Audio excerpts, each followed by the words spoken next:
The Broadway Limited, a train that could be described as one of America's most iconic train, or even the world.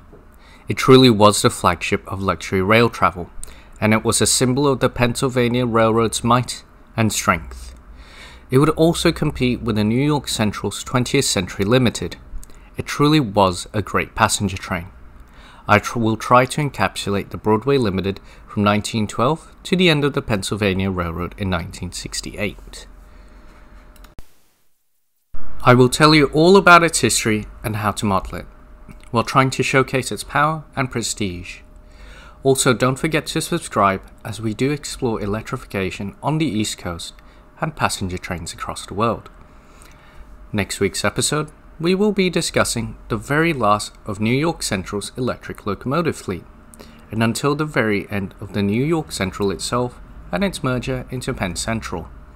Also, to follow up, we will also be doing a new series. So do get excited as we do start going into deep dives into specific locomotives.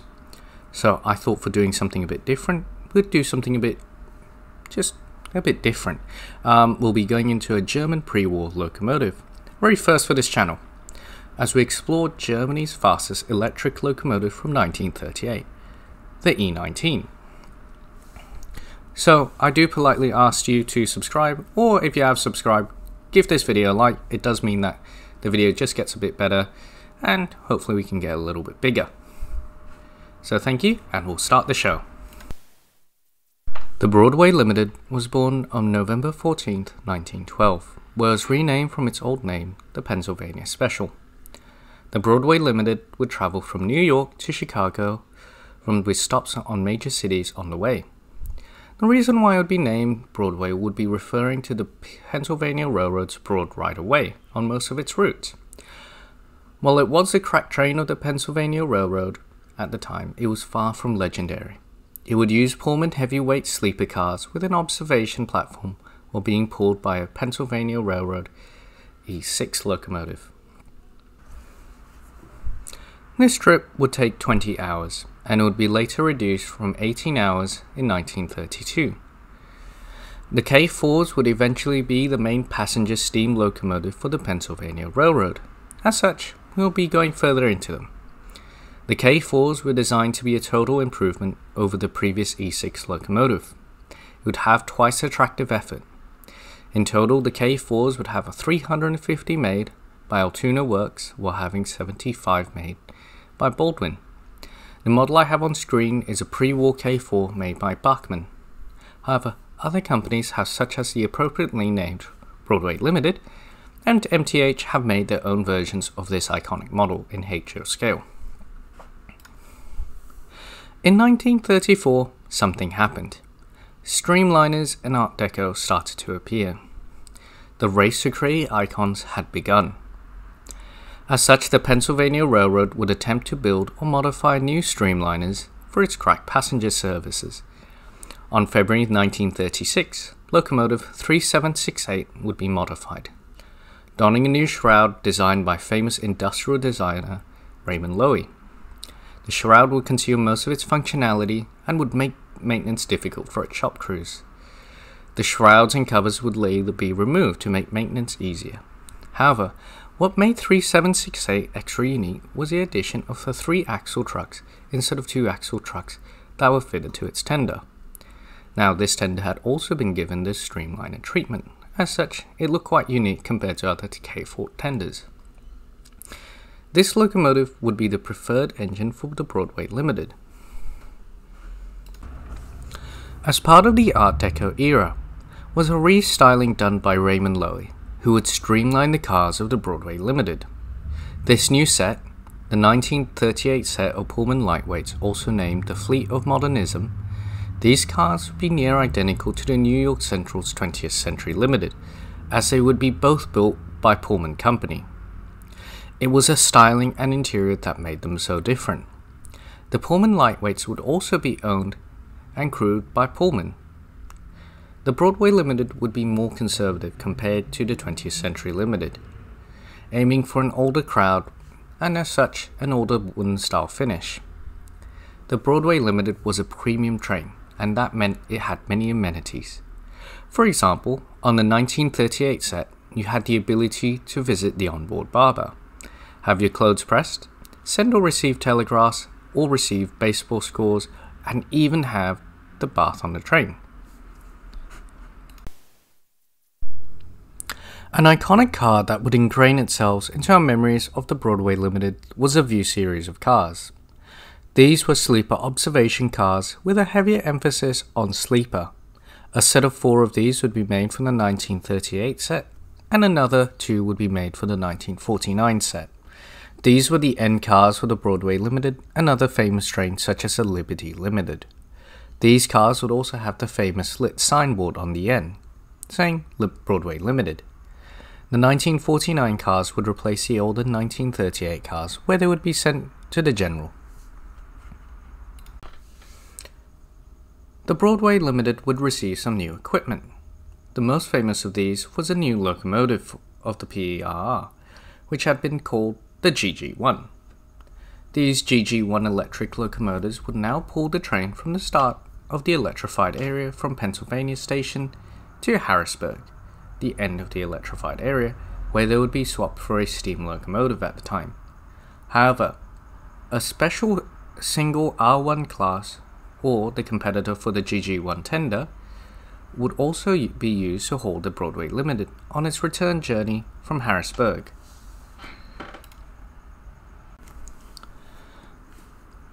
There were other projects to streamline the K4, and one of these was a simpler and closer fitting casing compared to the previous ones. These simpler casings would allow for easier maintenance compared to the earlier attempts at streamlining. 4 K4s would be fitted with these casings.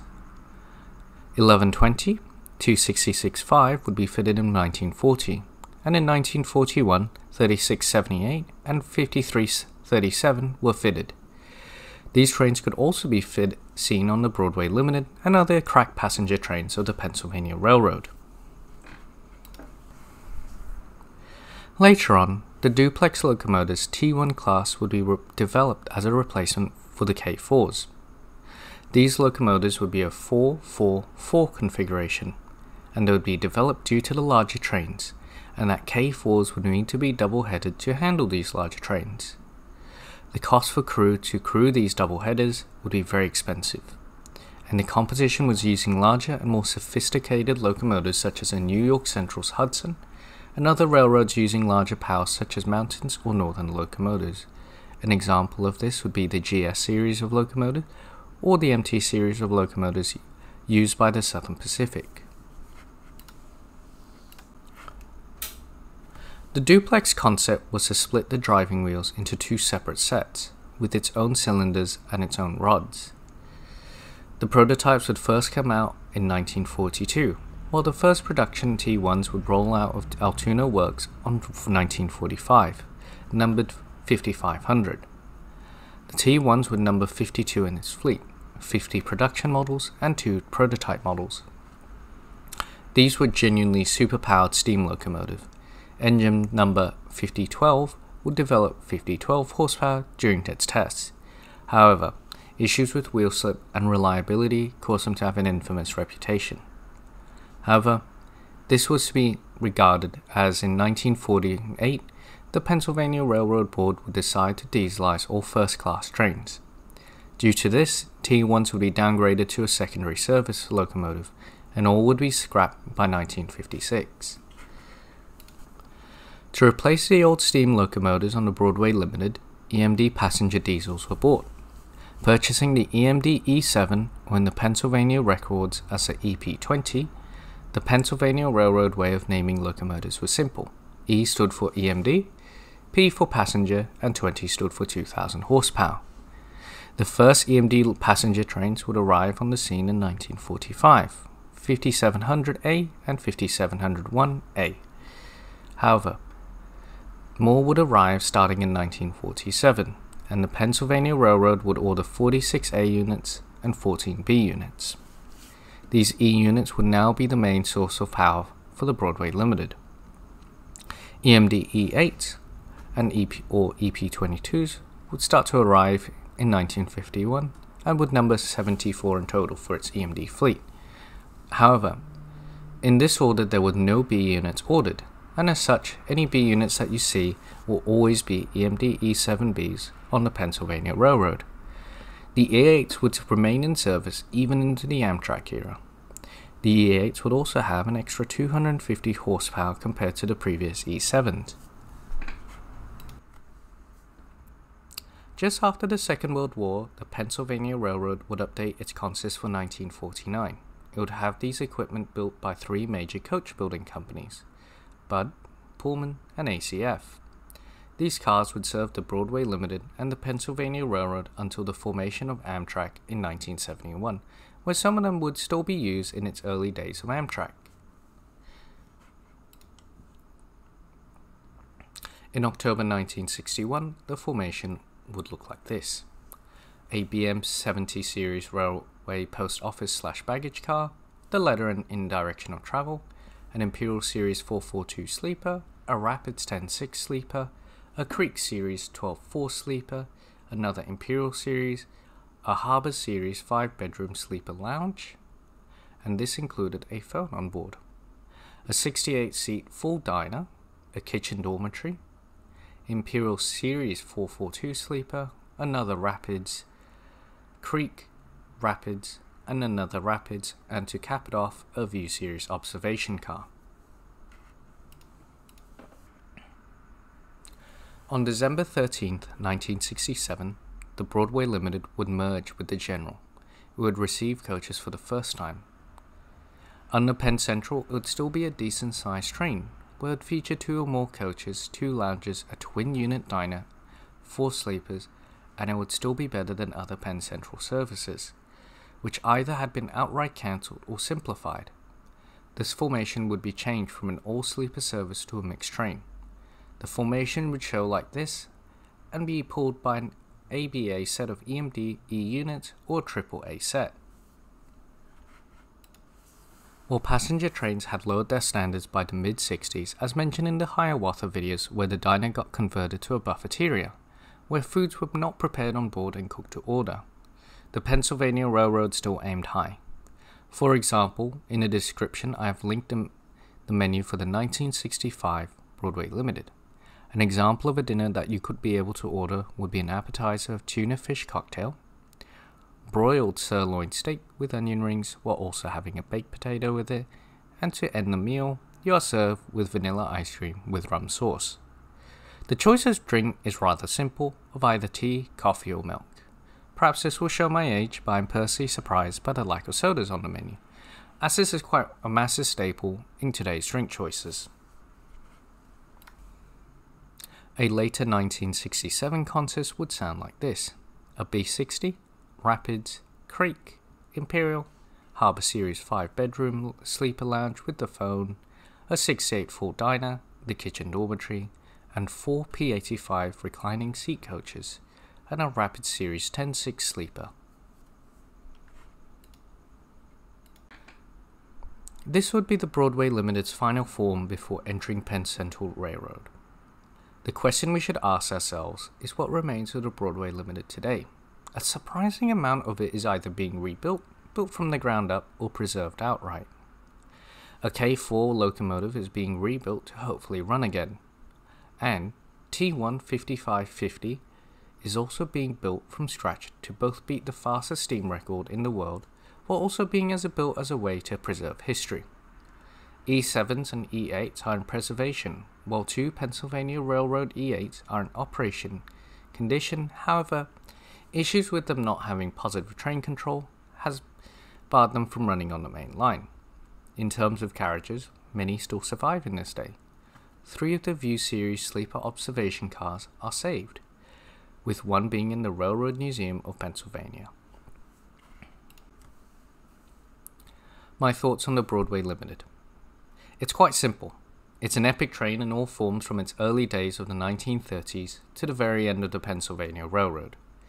It was a tale of luxury and would even outlast its competitor, the 20th Century Limited. While the Broadway Limited would survive into the Amtrak era, it would still be eventually cancelled in 1995. If I have forgotten anything, do add it into the comments below, and I do love hearing back about the stories or even just the facts I may have missed. Thank you for watching this video. Don't forget to subscribe if you've enjoyed the video, and just want to say thank you to my viewers and a thank you to my partner. Hope you enjoyed the video and hope you had a good night. And hopefully, if you are watching this just after when it comes out, hopefully you've been really buying some good things, and hopefully you've taken advantage of the many deals that's currently out there in the hobby shops or even just your local bookshop. Recently I've been getting into a lot of German trains, and I've been taking advantage of eBay sales just because a lot of people are selling things off so they can buy whatever. So it's been a really good time for me since I've bought a few Fleischmann and a few tricks, and hopefully you'll get to see them very soon. Alright, thank you.